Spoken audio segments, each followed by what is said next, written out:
37 trillion. That is the number of cells in your body.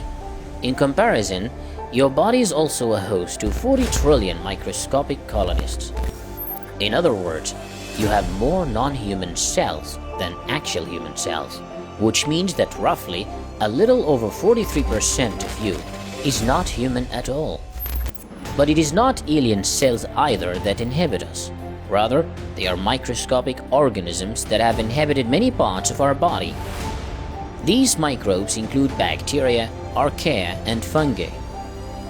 Your mouth alone contains around 500 to 1,000 different types of bacteria, while your belly button is home to 2,368 bacterial species. 1,458 of them are new to science. Just like a fingerprint, every person has a unique variety of inhabiting microbes. Together, we call them a microbiome. Personal microbiome can be compared to a biological signature since no one, not even identical twins, share it. Interestingly, the microbiome is unique from the moment of birth and it continues to change throughout life. Our little inhabitants go on to form entire ecosystems just inside of us. And a slight change in the structure of this ecosystem can lead to different eating habits, diseases, and moods. A simple change in the diversity of the microbes living in our gut can affect how we think and feel, which is why our gut is often called the second brain. Our interactions with bacteria start before birth. By the time they are born, newborns already inhabit some of the mother's bacteria, which they interacted with while still in the womb, and then collect more bacteria from the vaginal tract during birth. Babies continue to take in their mother's microbes through skin-to-skin contact and breastfeeding. Children's microbiome rapidly changes as they continue to grow, which depends on their ever-changing environment and physiology. Even a simple kiss from a long-term partner can affect our microbiome.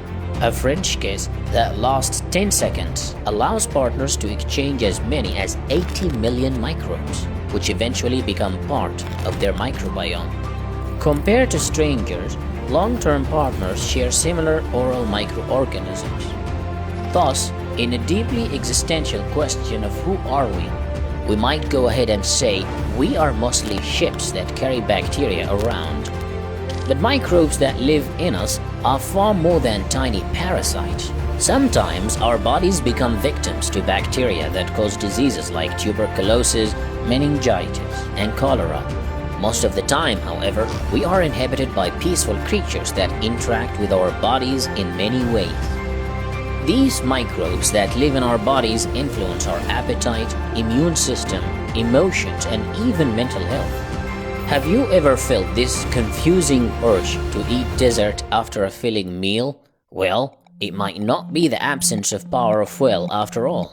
Apparently, we do not only feed ourselves, but also our gut bacteria, which turned out to be very persuasive. Normally, after we eat a nice meal, our body secretes a satiety hormone that tells our brain to stop. This is precisely the moment microbes intervene. They can control when our body releases this hormone. Therefore, even if we're full but they aren't, we keep eating. Another link between microbes and the brain comes from mental health. Some studies show that a cocktail of probiotics can alter brain activity, while certain types of bacteria can even change how the brain conducts electricity. Mood disorders such as stress, anxiety, depression, and autism have been linked to disruptions in microbial colonies in our gut. Patients who suffer from depression often show abundance of chemicals that lead to inflammation. These same chemicals are produced by gut bacteria when there is a disruption in the microbial ecosystem. Along with diet and environment, our inhabitants can be influenced by our nature.